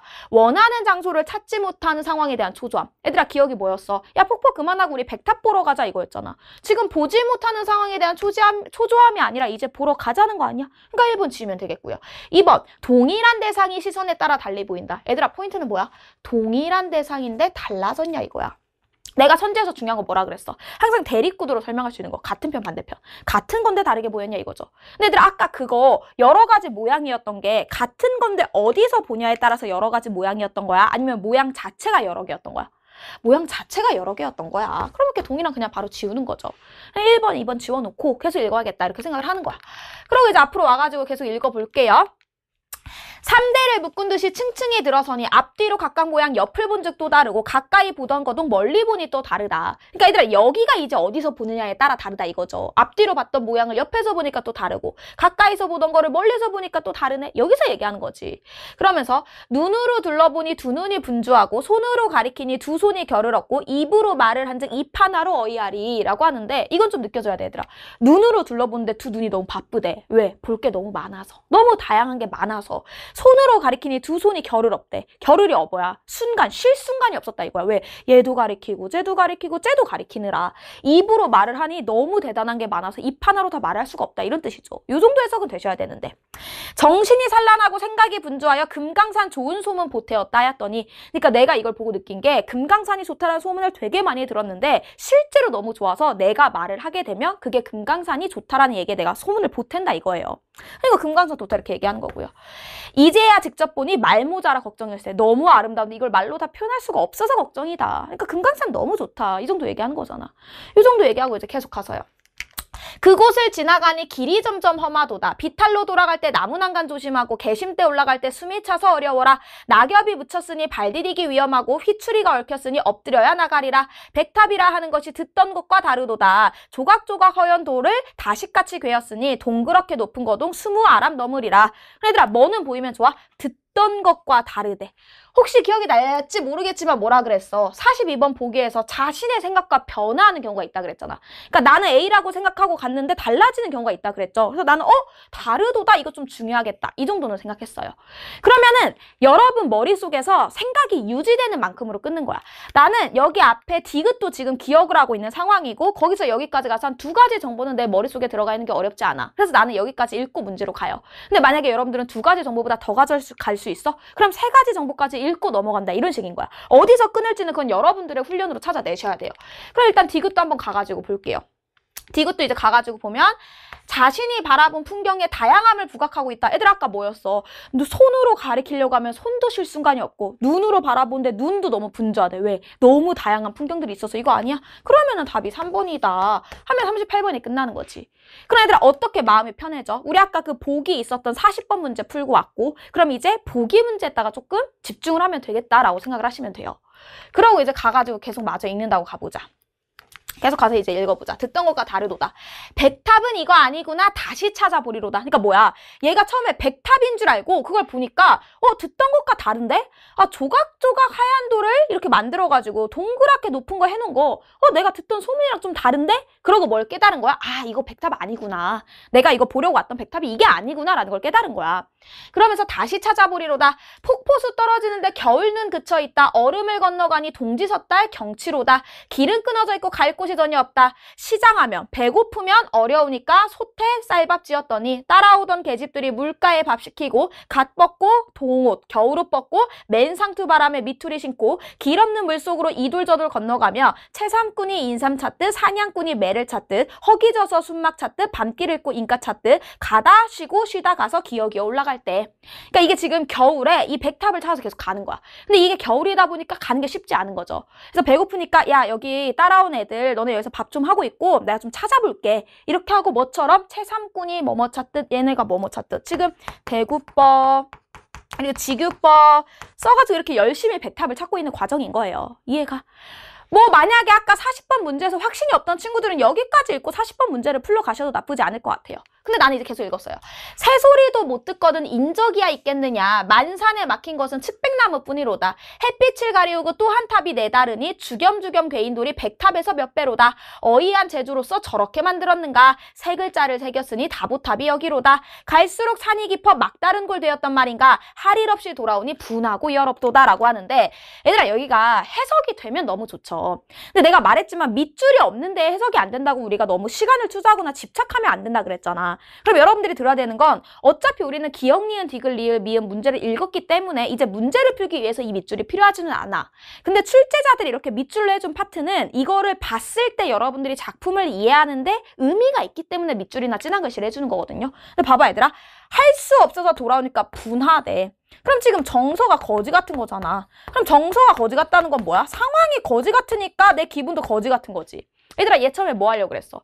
백탑 처음에 이게 백탑인 줄 알고 봤는데 이거 알고 보니까 백탑 아니네? 아 이제부터 백탑을 찾아가야겠다 시작을 했죠. 근데 얘가 분하다라고 했으니까 무슨 뜻이야? 그럼 백탑을 못 만났나 보다 이렇게 생각하면 되지. 그냥 얘를 정확히는 해석이 안 돼도 백탑을 만나지 못한 상황이구나. 이 정도로 생각을 해주시면 돼요. 뭐 물론 더 자세하게 얘기를 하자면은 내가 이제 간 거야. 이렇게 계속 가다 보니까 주변이 다 뭐밖에 없어. 측백나무밖에 없어. 그때 어떤 한 탑이 더 보이는 거야. 주겸주겸 괴인돌이 백탑에서 몇 배로다. 어이한 재주로서 저렇게 만들었는가. 그러니까 이 탑이 되게 대단해. 이 탑도. 그래서 와 어떻게 저렇게 만들었지 탑을. 그러면서 세 글자를 새겼으니 이 탑이 다보탑이구나 이렇게 깨닫고 있는 거야. 근데 왜 열이 받아? 갈수록 산이 깊어서 막다른 골. 나는 계속 백탑을 찾으려고 다보탑 말고 백탑 찾으려고 갔는데 이제 막다른 골짜기가 나온 거야. 아씨 백탑 못 찾았네. 너무 열받아. 그러고 돌아온 거죠. 계속 가서요. 올 적에 올라간 곳 내려올 수 전혀 없어서 지팡이와 버선신을 다 던져 내려놓고 지로승과 하인시켜 우퉁 벗고 내려가서 제 어깨로 내 발 받쳐 주춤주춤 기어내려. 그러니까 뭐야. 올라올 때 어떻게 올라왔는데 이게 너무 험하다 보니까 내려갈 수가 없는 거야. 그래서 어떻게 했대. 자기 하인들한테 우퉁 벗고 내려가라고 해서 내가 걔네 어깨 이렇게 밟고 내려온 거예요. 양반이잖아. 그러면서 생각하니 우습도다 구경이 고경일세. 이런 길로 도로 내려 영원함이 어디던가 미륵본 장한거동 놀라움이 끝이 없다. 하늘 땅 생길 때에 어느 풀무 네 솜씨로 도라나를 조작하되 저다지도 영특한가. 한적하고 외진 저 암자는 이 세상이 아니로다. 그러니까 백탑은 못 봤어. 못 봤는데 뭐 하나 이렇게 구경하려고 하는 게 진짜 쉽지가 않구나. 그러면서 이제 내려오면서 뭘 본 거예요? 영원함을 보게 된 거야. 이 영원함을 보는데 이것도 너무 대단하다 이런 생각을 하게 된 거예요. 그러면서 이 영원함이라고 하는 암자는 이 세상이 아닌 것처럼 아름답구나. 해서 백탑을 못 봤지만 그럼에도 불구하고 아름다운 금강산의 풍경들이다. 이 정도 해석하시면 되죠. 그래서 요 정도 읽었다 생각하고 가면은 뭐 38번은 설명할 거 없을 거고요. 그러고 이제 뭐 39번은 나니까 일단 넘어가고 40번은 아까 우리 이렇게 했는데 여정 중 일행에게 특정 행위를 지시한 이유 있었어. 왜 우퉁받고 내려가라 그랬어. 내가 그 어깨 밟고 내려가려고. 그 다음에 왜 계집 애들한테 밥 해놓으라 그랬어. 배고프니까. 그래서 이건 나와 있지만 요게 안 돼서 안 되는 거죠. 나머지는 찾아보시면 될 거고요. 그리고 이제 41번도 가서 보자. 얘들아 41번이 뭐야? 어떻게 이렇게 영특하지? 어떻게 이렇게 아름다운 풍경이 만들어졌지? 라는 감탄이었잖아. 그럼 봐봐. 대상이 속한 탈속적인 세계를 지향한다. 그러니까 탈속적인 세계면 결국 자연인 건데 자연을 지향한다고 했을 때 틀렸다고 보기는 좀 그러니까 이제 맞는 얘기. 그다음에 두 번째. 얘들아 이게 주제의식으로 가야 돼. 결국 이거 주제의식이 뭐야? 나 금강산에 백탑 보러 갔다가 백탑은 못 봤는데 그래도 겁나 예쁜 거 많이 보고 왔어. 이런 얘기하는 거잖아. 근데 대상의 본질을 파악한. 여러분 이런 말이 되려면 이게 보기에 나와 있거나 주제의식과 관련이 있어야 돼요. 근데 이거는 지금 막 본질을 파악해서 기쁜 게 아니라 와 진짜 너무 예쁘다. 저 어떻게 만든 거지? 이래서 본질 파악까지 가기 힘들죠. 이런 말이 되려면 보기나 주제의식이 있어야 돼요. 그 다음에 현재 바라보는 대상에서 느끼는 경이감. 경이감이 뭐야? 놀라울 정도로 대단하다. 이거 맞는 얘기를 가시면 되겠고요. 주위의 자연물과 조화를 이루고 있는 대상에 대한 찬탄이. 얘들아 일단 주위의 자연물과 조화를 이루고 있는지까지 모른다 치자. 일단 찬탄은 맞으니까 오케이 가. 일단 살려놓고 나중에 B로 답 골랐는데 그때 애매하면 그때 디테일 확인하면 되니까. 너무 처음에 문제 풀 때부터 모든 디테일을 확인하려고 안 했으면 좋겠어. 시간만 낭비되거든요. 5번 변함없는 모습을 유지하는 대상에 대한 놀라움. 놀라움까지는 괜찮아. 근데 그게 변함없기 때문일까? 얘는 좀 고민을 해봐야죠. 그럼 나는 일단 2번은 확실히 지워지는데 명확히 지워지는 건 없네. 나중에 B 때문에 걸러지더라도 확인은 좀 필요하겠다. 이 정도 생각하는 거예요. 그러고 그 밑에 있는 42번 문제까지 같이 봐주면 좋지. 가가지고 보자. 자, 금강산 좋은 소문 과장된 것이라고 생각했던 가액을 쓰니까 금강산을 직접 보니 말모자라 걱정이라고 하는 것에서 여러분 선지 끊어야 돼. 선지 항상 끊으면 뭐뭐 하는 것으로 보아, 뭐뭐 하는 것은, 뭐뭐 하는 것에서는 이미 그랬다는 거야. 너네 보고 판단하라는 게 아니야. 그렇다고 한다면 그걸 이렇게 볼 수 있겠냐. 그래, 얘들 아까 금강산에 좋은 사람 뭐야? 사람들이 말을 더했다 이렇게 얘기를 하잖아. 나도 여기다 말을 더하게 되는 거 아니야? 그러니까 이게 진짜 아닌데 그냥 사람들이 말로만 그러는 거 아니야? 라고 했던 걸 야, 직접 보니까 그 말을 더하는 수준이 아니라 더할 말이 더 많은데 모자라서 말을 못한다. 그러니까 바꾼다 이렇게 그냥 이렇게 볼 수 있는 거야. 그 다음에 가는 금강산을 찾아가서 본 풍경을 소개하고 있는데 이는 글쓴이의 실제 체험, 금강산을 가본 체험을 바탕으로 만들어졌다. 맞는 얘기 이렇게 하시면 되겠고요. 자, 돌구경이 더욱 장하구나. 저 암자는 이 세상이 아니로다 라는 진술은 실제 체험에서 얻은 글쓴이의 주관적인 감상을 드러낸다. 대단하다 이 뜻인 거잖아. 그치? 뭐만 아니면 돼, 얘들아. 객관만 아니면 되잖아. 당연히 맞는 얘기겠지. 가에서 바라본 풍경이 듣던 것과 다르다며 백탑은 이것이 아니구나 라고 말하는 것에서 뭐라고 되는 거야. 어디 갔어? 에 대해 생각하면 이렇게 끊겨야죠. 이렇게 말하는 것은 기존 지식을 활용해 새로 접한 대상을 평가한다. 기존 지식이 뭐야? 내가 백탑이라고 하는 게 어떠하다라는 이미 정보를 알고 있는 거야. 근데 내가 마주친 게 뭐였어? 백탑은 아니네야. 그래서 뭔가 내가 백탑에 대해서 듣던 거랑 다른데? 이거 백탑 아닌가 봐 라고 한 거니까 이거 맞는 얘기 이렇게 넘어가는 거예요. 그럼 나를 읽고 마무리를 지어야겠다 이렇게 생각을 하시면 되죠. 그럼 이제 가가지고 나를 읽어봅시다. 가서 나를 읽어보는데 얘들아, 수필은 무조건 둘 중에 하나야. 변화랑 같은 편, 반대편만 잡으면 돼. 여러분, 수필 자체가 뭐예요? 어떤 경험을 토대로 깨달음을 얻는 거잖아. 그러니까 이 변화라는 게 깨달음 전과 후거든요. 항상 수필은 여기에다만 초점을 맞춰서 읽으시면 돼요. 그럼 가가지고 읽어볼게요.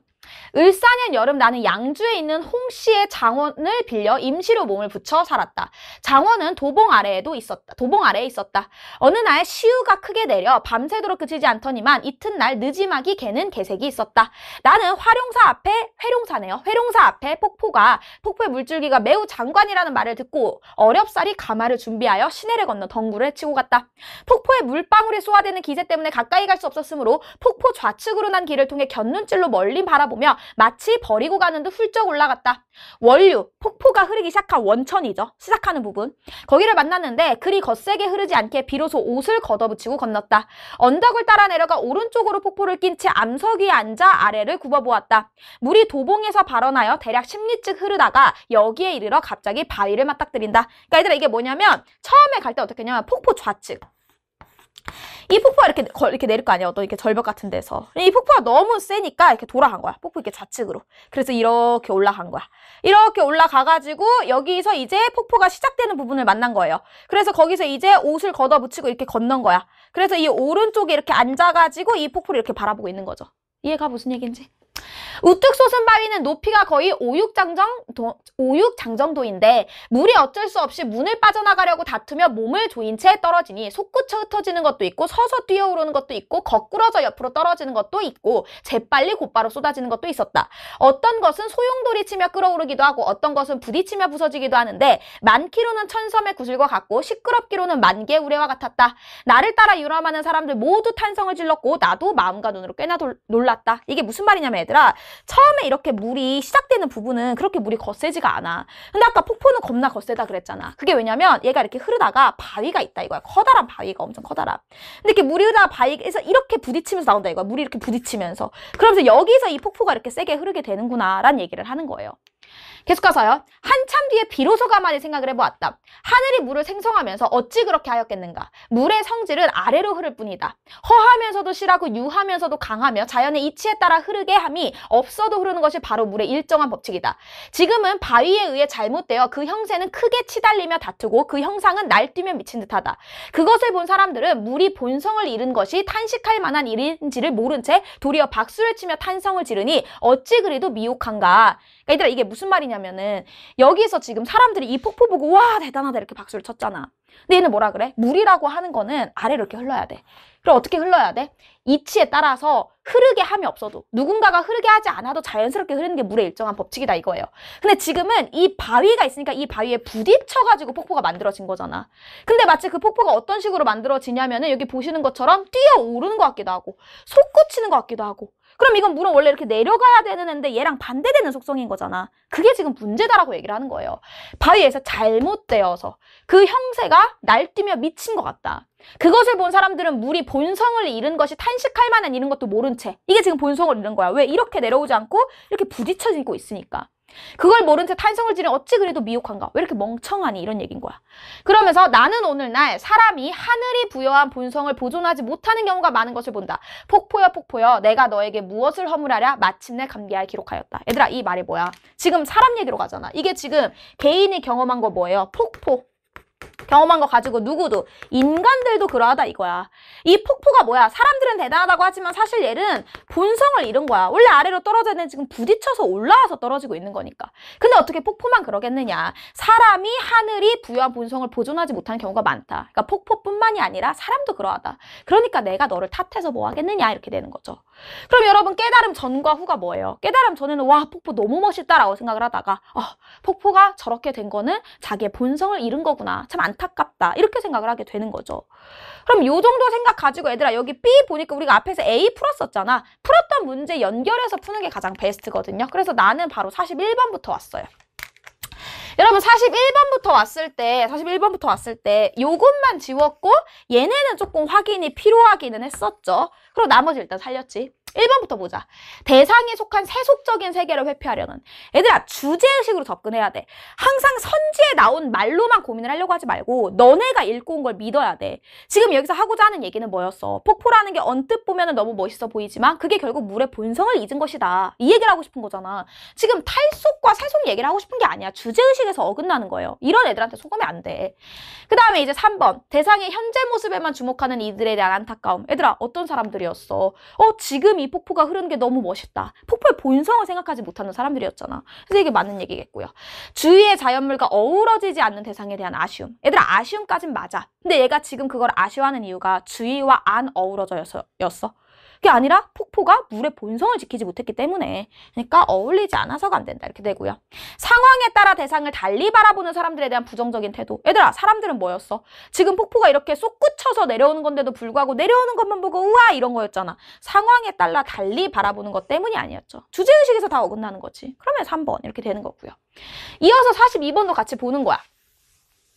자 2번부터 자 회룡사 앞에 폭포를 본 글쓴이가 오늘날 사람이 하늘이 부여한 본성을 보존하지 못하는 경우가 많다고 평가하는 것에서 인간의 삶에 대한 사유로 확장되었다. 많은 얘기. 회룡사 앞에 폭포를 찾아가서 풍경을 소개하고 있는 게 실제 체험이다. 맞는 얘기. 가시면 되고요. 나도 마음과 눈으로 꽤나 놀랐다라는 진술을 통해서 주관적인 감상이다. 맞는 얘기. 이렇게 되겠죠. 그러면 이제 5번으로 가서 물의 성질에 대해서 생각하며 폭포가 얘들아 잘 들어. 아래로 흐르는 특성을 지녔음을 새롭게 인식한 것은 기존 지식을 활용해 새로 접한 대상을 평가했다라고 하는데 얘들아 폭포가 아래로 흐르는 특성을 새롭게 인식한 거야. 이게 원래 얘가 가져야 되는 본성인데 얘는 이 본성을 안 가졌다고 생각한 거 아니야? 그 본성에서 어긋난다잖아. 그럼 이걸 지녔음을 새롭게 인식했다고 보면 안 되는 거겠죠. 이해가 무슨 얘기인지? 그래서 이 정도까지는 생각할 수 있으셔야 되고요. 그럼 이제 남아있는 단독 문제가 누가 있었냐면은 39번 문제가 있었죠. 가가지고 뭐 보면은요. 여러분 1번 같은 경우에는 선후죠. 홍씨의 장원에서 지내다가 듣게 된 거여가지고 선후가 문제가 되는 거고요. 그 다음에 2번 계획했던 폭포 구형을 미루었다. 미룬 적 없어요. 비 온 다음에 이제 시작을 한 거였고요. 3번 여정이 험하다는 점을 알고 폭포를 찾아가기 전에 미리 정돈하지 않았어요, 여러분. 미리 정돈하지 않고 해치면서 갔다고 해요. 가서 찾아보시면 이해 갈 거예요. 선후 가지고 장난들 친 거죠. 4번 폭포의 기세를 가까이에서 확인하기 위해서 천천히 폭포 정상을 향해 올라갔다. 얘들아 천천히 아니고 버리고 가는 듯이 라고 이야기를 했어요. 그래서 5번 폭포의 원료를 건넌 후에야 떨어지는 모습을 볼 수 있었다. 왼쪽으로 돌아갈 때는 그렇게 못 봤으니까. 이해 가죠? 이렇게 되는 거. 그래서 갈래복합도 그렇게 어렵진 않았지만 굳이 조금 난이도가 있었다 하면은 42번 정도가 조금 난이도가 있었다. 이렇게 보시면 되고요. 우리 마지막 현대시 보자. 현대시도 보기 먼저 보자. 여러분 현대시에서 43번이 유일하게 문학 중에 오답률 10위 안에 들어간 거였잖아. 그래서 그 43번 얘기도 조금 하면서 풀어볼게요. 일단 45번 보기부터 보면은 얘는 앞에 나왔던 갈래복합 보기와 다르게 보기에서 정보를 너무 잘 주고 있어. 정보 잘 가져가야지. 가와 나는 부재하는 대상에 대한 그리움을 소재로 하는 작품이지만 그리움을 형성하는 방법에는 차이가 있다. 아, 그럼 일단 여러분들이 잡아야 되는 거는 둘의 공통점이네. 둘 다 무언가가 부재해서 그로 인한 그리움을 그리고 있다. 그럼 여러분들이 해야 되는 건 뭐야? 뭐가 부재하고 어떻게 누구를 그리워하는가? 이렇게 보시면 될 거고요. 자, 가는 질그릇의 수수하고 소박한 이미지를 감각적으로 표현하며 질그릇에서 연상한 대상을 통해 옛것에 대한 그리움을 형성하고 있다. 그럼 얘들아, 가는 옛것이 그리움의 대상이래. 그러니까 지금 그립다라는 건 지금 그 대상이 있으니까 그리워, 없으니까 그리워? 없으니까 그리운 거잖아. 그럼 지금 옛것이 사라진 거겠죠. 그럼 그리움의 대상이니까 옛것을 좋게 보는구나. 이 정도 생각하시면 되고요. 나는 아버지의 거친 손을 두꺼비에 비유하여. 여러분 내가 말했잖아. 우리 고등학교에 와서 비유라고 하는 거는 표현법으로 접근하지 말고 뭐로 접근하자고? 이퀄 관계로 접근을 하자고. 그러면은 나 어떻게 돼야 되냐면은 아버지의 손 이퀄 이것부터 잡으셔야 되고요. 아버지의 고달픈 삶과 그러한 삶을 살다 돌아가신 아버지에 대한 그리움. 아, 그럼 얘들아 지금 부재하는 게 누구야? 아버지가 부재한 존재자, 그리움의 대상. 이게 되겠죠. 그럼 아버지는 어떻게 사셨대? 아버지는 생전에 굉장히 고단하게 사셨대. 이 정도 정보 가지고 바로 가로 봅시다. 쉬웠죠? 현대시 쉬워요. 자, 성터 거닐다 주워온 깨진 질그릇 하나. 얘들아 깨진에 꽂히면 안 돼. 우리 보기에 꽂혀야지. 보기에서 뭐였어? 질그릇을 통해서 연상된 옛것에 대한 그리움이라 그랬잖아. 그러면서 뭐라 그래? 닦고 고이 닦아서 두 볼에 데워본대. 그래 얘들아 두 볼에 대는 이유가 뭐야? 이게 좋으니까. 그럼 뭐라 생각해야 돼? 아, 이걸 이렇게 하는 게 질그릇을 얘가 긍정하는 태도구나. 이 정도만 이해하시면 되죠. 아무렇지도 않은 곳에 물을 놓는 옛탕기라. 얘들아 옛탕기 옛것이니까 좋은 거. 질 항아리에 곱게 그린 구름 무늬가 잠시라도 금시라도 하늘로 피어날 듯 아른하다. 얘들아 질 항아리가 여기에 질그릇으로 이뤄질 거니까 이것도 좋은 거고요. 여기에 그려진 것도 그냥 좋은 거. 이렇게만 가셔도 괜찮아요.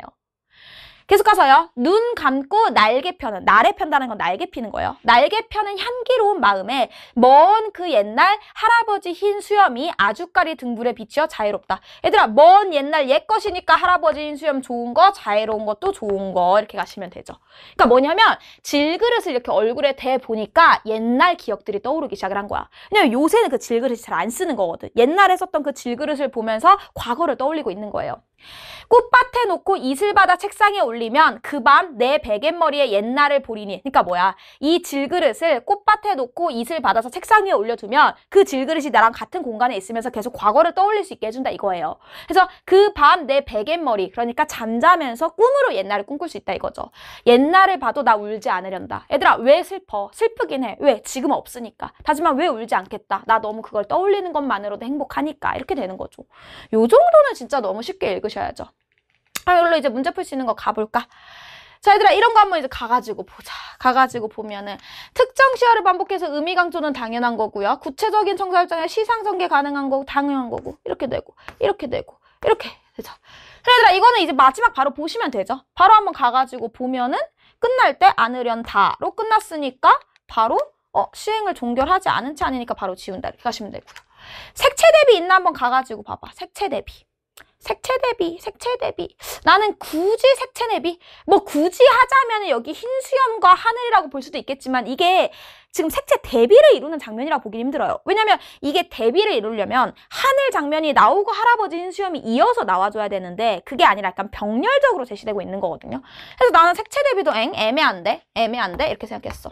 그 다음에 인격을 보여. 여기서 자연물이라고 볼 게 있었나? 여기서 나온 게 뭐야? 질그릇, 할아버지, 그리고 뭐 구름 정도 있었는데 구름은 진짜 구름이었거든요. 인격 부여한 거 없었었는데. 얘들아, 구체적인 청자 설정 어떻게 해? 2인칭 나와야지. 그러니까 너 이런 거. 그리고 또 뭐 나와야 돼? 혹은 내 누구야 누구 이거 나와야지. 나왔어 안 나왔어? 안 나왔잖아. 그럼 구체적인 청자 설정도 안 했네. 그러면 시어 반복됐나? 하나 가서 찾아야지. 어떡해. 뭐 찾아봐야지. 시어 반복된 거 있나 한번 찾아봐. 찾아봐. 여기 있네. 옛날을 이거. 근데 안 보였다고 생각해요. 여러분 43번이 오답률 10이 안에 들어갔잖아. 근데 나는 개인적으로 이게 고3 수능이었어도 이렇게 낼 수 있을까라는 생각이 들어요. 그러니까 이게 너무 그러니까 뭐 물론 있는데 너 못 찾았잖아 라고 하면 할 말은 없는데 저 옛날을 하나를 못 찾는다고 이 문제를 틀리게 만들 일인가 싶은 거야. 근데 여러분 나는 개인적으로 나도 이거 풀 때 그 특정 시어 반복이 옛날을인 게 명확히 안 보였거든요. 그러니까 나도 이제 문제는 그냥 급하게 풀다 보니까 나중에 수업 준비를 하면서 찾았지. 근데도 그냥 답을 1번으로 간 거는 얘네는 명확히 누가 봐도 아니었고 색채 대비 확신이 없는 상황에서 애지간한 시들은 반복을 어느 정도 할 수밖에 없어요. 반복이 단 한 번도 없는 시가 더 없거든요. 그러니까 시행 반복이다라고 하면 확인을 좀 해야겠지만 시어는 진짜 한 단어인데 한 단어도 아예 반복이 안 되는 경우는 거의 없다고 보셔야 돼요. 그래서 나는 정확히 찾지는 않았지만 명확히 아닌 것들 그리고 이거는 애매해. 근데 얘는 있을 가능성이 커? 그럼 1번이겠지 하고 넘어갔어. 근데 이게 수능에서는 이러지는 않을 거거든요. 근데 여러분들이 교육청 모의고사를 풀 때는 조금 문제가 이렇게 좀 치사하게 나오는 경우가 어쩔 수 없이 있기 때문에 좀 문제를 풀면서 직관적으로 기르는 능력들도 필요해요. 보통 이런 선지들은 크게 다른 데에서 근거가 없다면 되는 경우가 많다더라 하는 그 표현법에 나오는 것들 있잖아. 물론 내용은 여러분들이 확인을 하셔야 되는데 표현법에 나오는 거는 사실 매일 비슷하잖아요. 이건 여러분들이 공부를 하면서 좀 직관적으로 가져가 주는 능력이 있으면 좋습니다. 그래서 뭐 1번이 되는 케이스였고 44번 이제 가가지고 보자. 얘들아 기억이 뭐였냐면은 그 질그릇을 두 볼에 대어보는 거. 이거 대어보는 게 뭐야? 옛것에 대한 그리움이겠죠. 가서 보면 화자가 대상에 대한 연민. 얘들아 질그릇이 지금 불쌍해야 돼. 질그릇 불쌍할 필요 없잖아. 연민 지우시면 되겠고요. 그 다음에 성찰. 이거 주제의식과 상관없죠. 주어온 대상인 질그릇을 소중하게 여긴다. 맞는 얘기 되겠고요. 과거를 생각하게 되는 계기가 된다. 뭐 맞는 얘기 되시면 되겠고요. 얘들아 관조적이다 뭐야? 거리를 두고 그렇구나 이렇게 되는데 얘는 지금 과거를 빠져들고 있는 거기 때문에 관조 지우면 답은 3, 4번 중에 하나겠네 이렇게 생각하시면 되고요. 동시에 이제 바로 이 45번도 같이 푸는 거지. 가에서 아무렇지도 않은 곳에 무르녹는 예탄기는 깨진 질그릇에 수수하고 소박한 이미지를 후각적으로 표현한 거예요. 여러분 여기서 후각이 중요한 게 아니야. 얘를 후각적으로 표현한 게 얘냐라는 건 얘네를 같은 편으로 연결할 수 있겠느냐 이거예요. 그러면은 옛향기도 과거 거라서 좋은 거고 질그릇도 과거를 떠오르게 한 거라서 좋은 거니까 그냥 연결될 수 있다. 이렇게 넘어가는 거고요. 여기도요. 자애로운 그 옛날 할아버지 흰수염은 끊고 화자가 질 항아리에 곱게 그려진 구름 무늬를 통해 연상한 대상으로 볼 수 있고 아니 구름 무늬를 통해 연상했는지는 중요하지 않다니까 얘들아. 그러니까 지금 이게 구름 무늬도 흰색이어서 흰색이 떠오른 거거든요. 근데 거기까지 안 가더라도 얘네가 뭐만 아니면 돼. 반대만 아니면 돼. 예를 들면 얘들아 봐봐. 내가 선생님 저 선생님 보면서 누가 생각났어요 라고 하면 걔랑 나랑 똑같겠니? 안 똑같지. 근데 둘이 뭐만 아니면 돼? 아예 다르게 생기지만 않았으면 되는 거잖아. 그러니까 이거 자애로운 그 옛날에 할아버지 흰수염도 좋은 거, 질 항아리에 그려진 구름 무늬도 좋은 거 그러면 그냥 되겠지 하고 넘기는 거야. 뭐를 통해 연상됐냐 이런 말에 꽂힐 필요가 없는 거라고. 그 다음에 이제 3, 4, 5는 다 나가 되는 거니까 이제 나 읽으러 가면 되겠다. 근데 나 읽으러 갈 때 얘들아 뭐 한 번 더 생각하고 아버지의 손이 두꺼비고 아버지는 고단하게 살다가 지금은 돌아가셔서 그리움의 대상이구나. 이거 가진 채로 가는 거죠. 가가지고 봅시다. 아버지는 2마리의 두꺼비를 키우셨다. 얘들아 이거 두꺼비라고 생각하면 돼. 이거 뭐야? 아버지의 손이 2개가 있었죠. 해가 말끔하게 떨어진 후에야 퇴근하셨던 아버지는 얘들아 내가 이렇게 하늘색으로 해놓은 거 시험지에서는 볼드 처리되어 있는 건데 볼드 처리되어 있다는 거 보기에서 사용하겠다라는 거잖아. 그럼 보기에서 사용하겠다라는 건데 이게 보기에서 뭐가 되겠어? 해가 말끔하게 떨어진 후는 아주 늦은 밤에 아버지가 집에 오셨다라는 거 아니야? 이게 아버지의 고단한 삶이구나. 이렇게 연결이 돼야죠. 두꺼비부터 씻겨주고 그러니까 손부터 씻으시고 늦은 식사를 했다. 동물 애호가도 아닌 아버지가 녀석에만 관심을 갖는 것 같아. 그러니까 손만 신경을 쓰시는 것 같아서. 왜? 오자마자 손부터 씻으니까. 날 먼저 안 안아주고. 나는 그 손을 시샘했었다. 한 번은 아버지가 손을 껴안고 주무시는 모습을 보았는데 기회는 있다다 싶어서 살짝 만져보았다. 그러니까 손을. 그런데 녀석이 독을 뿜어대는 통에 내 양윤이 한동안 충혈되어야 했다. 아버지, 저는 두꺼비가 싫어요. 근데 얘들아, 이게 어느 정도 문학적인 상상력이 필요한 거기는 한데 여기서 진짜 아빠 손이 독을 뿜었겠어? 야, 아빠가 여기서 무슨 스파이더맨이니? 여기서 독을 어떻게 뿜어? 그래서 독을 뿜는다는 게 아니라 지금 보기에서 읽은 내용이랑 연관을 시켜야지. 아빠 어떻게 살았다 그랬어? 고단하게 살았다 그랬잖아. 지금 얘가 양눈이 한동안 충혈됐다라는 게 뭐야? 우리 언제 충혈돼? 눈물 날 때 충혈되잖아. 그럼 눈물 난다라고 하는 게 보통 어떤 감정을 내포하고 있어? 이거 결국 슬픔이라는 감정을 내포하고 있는 거 아니야? 그럼 얘들아 왜 슬펐겠어? 걔를 만져봤는데 그 손이 너무 거칠었던 거야. 여기서 독을 뿜어댄다라는 거는 진짜 독을 뿜어대는 게 아니라 아버지의 거친 손, 그러니까 아버지의 고단한 삶을 상징하는 거죠. 이 정도 해석은 되셔야죠. 그럼 저는 두꺼비가 싫어하는 게 그냥 아빠 손이 싫다는 거야? 아버지의 그 고단한 삶이 싫어요. 이 뜻인 거야, 지금. 그러면서 아버지는 이윽고 식구들에게 두꺼비를 보여주는 것조차 꺼리셨다. 얘들아, 왜 꺼린 거야? 그 손이 너무 거칠어서 너무 좀 힘들게 산 삶을 상징하니까 이걸 자식들한테 안 보여주려고 한 거죠. 칠순을 바라보던 아버지는 날이 새기 전에 막일판으로 나가셨는데 여기서 이제 티가 나는 거야. 아버지 뭐 하셨던 거야? 이제 우리가 보통 이제 건설업에서 얘기하는 우리가 왜 막노동이라고 보통은 말을 하죠. 그렇게 말하면 안 되지만 어쨌든 그 일을 하시는 거야. 그러다 보니까 손이 거칠었던 거죠. 그때마다 잠들어 있던 녀석을 깨워서 손을 깨워서 자전거 손잡이에 올려놓고 페달을 밟았다. 두꺼봐 헌집 줄게 새집다오. 그러니까 봐봐. 손으로 노동을 열심히 하잖아. 왜?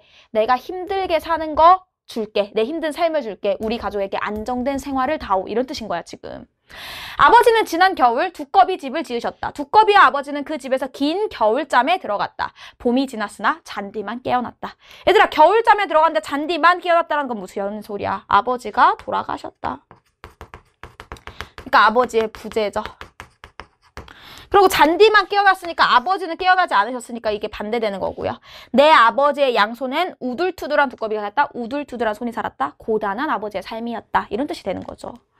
그러면 뭐 43번 왔을 때 특정시와 반복 너무 뚜렷하잖아. 그럼 너네 가에서 못 찾았어도 나머지 확실히 아니고 나에서라도 확실하면 그냥 오케이 하고 넘어가야지 뭐 어쩌겠어. 그리고 가가지고 이제 아까 우리가 지운 상태에서 얘만 보면 화자가 지켜보던 대상인 아버지의 손을 더 알고 싶어하는 행위이다. 맞는 얘기. 이렇게 가시면 될 것 같고요. 그 다음에 이제 여기서 답이 5번이 아니라 4번이 되는 것도 두꺼비의 도구로 인해 양윤이 한동안 충혈되어야 했다는 것은 부재하는 아버지에 대한 그리움. 얘들아, 얘 충혈됐을 때 아빠 돌아가셔서 충혈된 거야? 그게 아니라 아빠의 고단한 삶 때문이었죠. 이때는 부재하는 아버지 아니었으니까 틀렸다 하고 끝 이렇게 내시면 되죠. 그래서 사실 너무 문학은 쉬운 편이었지만 43번에서 찾기 힘들어서 틀리게 만든 경우는 있었다. 하지만 수능에서는 이런 경우가 별로 없을 것이니까 걱정 안 하셔도 되지만 혹시 내가 못 찾는다고 해서 무조건 답이 아니라고 생각할 필요는 없다. 자주 나오는 친구들은 나머지가 아니고 두 작품 중에 하나에 있다면 오케이 하고 넘어가야 되는 순간들이 있다. 이 정도만 기억하시면 될 것 같아요. 여러분, 우리 고2 마지막 모의고사였어요. 좀 자기가 부족한 점이 뭔지 잘 돌아보고 남은 기간 동안 그리고 특히 내년 초에 잘 준비하셔서 고3 때 좋은 결과 있기를 바라겠습니다. 수고하셨습니다.